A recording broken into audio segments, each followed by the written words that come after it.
Hi, we're in Shadyside with Max Hawkins. Max, welcome. Hi there. Hi there. Really glad to be here. I'm glad to be here. Thank you for being here. Thank you for having me host you on my show. Yeah, this is such a strange thing. Like, we are in a glass cube right now, and We're in a forest in a glass cube. We're like an aquarium, a terrarium. I feel like for the first time I'm seeing Shadyside from the inside out. You know, Yeah. having this window here makes me see it in a whole new way. Well, it's sort of just like a car window, like a regular car window.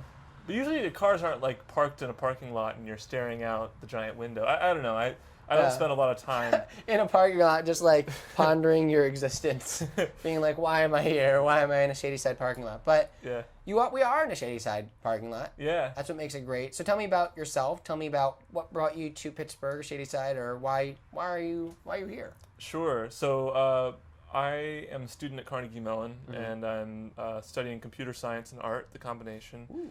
And so yeah, I'm a senior this year, Mm-hmm. and it's my last year in Pittsburgh. And I was just happened to be in Shadyside, so I stopped by because I saw the truck. Yeah. And yeah, that's how I got here. That's how you got to the truck. Yeah. Oh well, yeah. But how did you get to what drew you to Shadyside? I mean, I'm sure you went on the interwebs. You're like typed in places, and how did you find Shadyside? Did you hear it from friends? Did you Google it? Did you? Yeah. So Shadyside, I lived in Shadyside for 2 years. Mm-hmm. And I think I was immediately drawn to Shadyside when I was looking for a place to stay, just because it's really close to Carnegie Mellon, which is very convenient, and there's also a lot of fun things to do in the evenings, and it's nice to have that balance between a place to live and a place to kind of have fun. So, is there a lot of fun stuff for like students? yeah, I mean, like it's really close to a lot of retail. Yeah. And That's fun. Spending money. Yeah. That's a lot of fun. Going down to the iStore, Apple store, and yeah. And that's only like one part of it. I feel like there's compared to other neighborhoods like Squirrel Hill and Oakland, it seems like there's a lot more people out and about in Shadyside on the weekends. Yeah. So it's a little bit more lively. Yeah. And it's a jump, hop, and a skip away from Carnegie Mellon. Yeah. Yeah. Yeah. And so what attracted you to Carnegie Mellon? So Carnegie Mellon was my first choice, actually, because I'm doing this combination of art and computer science. Yeah. And Carnegie Mellon's really the only place where you can do that effectively. So it was an obvious fit for me, and I came to Pittsburgh for their pre-college program in the summer after my sophomore year. Mm-hmm. And so I sort of fell in love with Pittsburgh and Carnegie Mellon then, and that informed my decision. But now you're gonna go, and do you find a lot of people go, or? Yeah, I mean, I'm leaving Pittsburgh this year, and a lot of my friends are too. I'm going off to the Bay Area, I've loved Pittsburgh, but I think it's time, and there are certain parts about the city about the city of San Francisco that you can't really replicate in Pittsburgh in terms of community, of people doing the sorts of things that I do, and also sort of public infrastructure. I feel like the public transportation is a little bit better. It's a little bit more a little bit better in that way. So I think that's why I'm making the decision to move. All right, and also, I mean, you have a perspective. I think you have a perspective on the students' view of Pittsburgh, mm-hmm. and Carnegie Mellon, I guess specifically's view on Pittsburgh. But you also have a perspective on a lot of people's.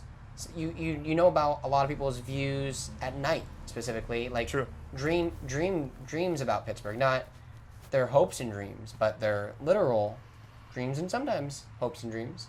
Yeah, so I think what you're talking about is I recently started this project called Call in the Night. Yeah.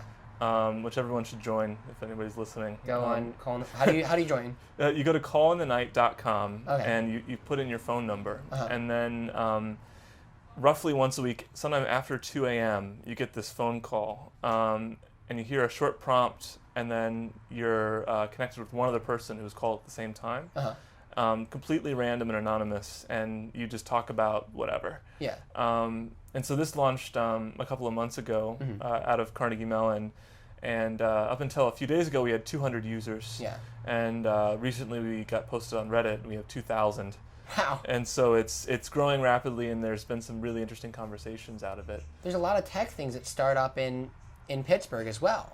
Yeah. Like come out of Carnegie Mellon, or come out of Pitt, or come out of, many of the countless institutions around here. And have you felt like that people have been able to help you in growing this around Pittsburgh? Have you felt like there's a big network for that? I mean, there's certainly a lot of people trying. It's hard to compare with a city like San Francisco, which is the center of a lot of this sort of activity. But it's I feel like there's an effort being made to keep that sort of innovation in Pittsburgh. Yeah. And there's other things that you have done, other art projects that you've done in Pittsburgh, and tell me about your experiences, I guess, working with, city government. You've done giant bubbles, giant,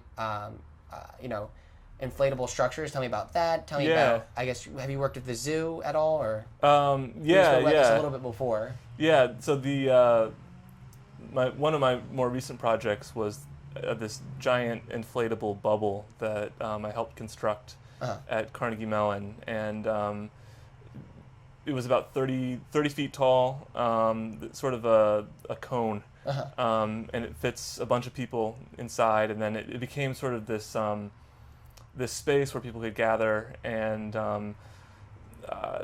the sort of community that started to form in this space was really interesting. So the process of getting that started actually ended up going through Pittsburgh city government, and I had to get a permit for it to put up the bubble, and that was an interesting experience. I was expecting it to be a lot harder than it was. But Pittsburgh's really good at, I guess, they're pretty open to it, and they go with the flow, I guess, right? I mean, they're open to making new and interesting forms of public art a little bit. I mean, yeah. Yeah, well, I've seen that certainly with things like the Drift project that CMU does, and I think there's a general openness for that sort of thing. And did you get to work with the zoo, or am I mistaken? Yeah. So I worked briefly at the Pittsburgh Zoo making iPad apps for orangutans. That's awesome. Yeah. And so that was interesting, seeing another side of Pittsburgh. And being able to be involved with that, Pittsburgh institution. We were just there. We were just by Highland Park, and it's a cool area, and the zoo has a lot to offer as well. But yeah, I think, there's a lot of opportunity here, and that's sort of what Carnegie Mellon's one of those places. Carnegie came here, and he was the land of opportunity for him, and now it's an opportunity for many young artists and young entrepreneurs who have interesting ideas and want to try it out. Yeah, I think when you get enough people in a city that are sort of thinking in this innovative way, then something is bound to happen. Yeah. Right. And that's what you see happening at Carnegie Mellon and Pitt and all these university communities, and then outside also just people organizing interesting things. And so I'm really excited about where Pittsburgh is going. Right. Absolutely. Right. Does Carnegie Mellon have its own subculture, or? Sure.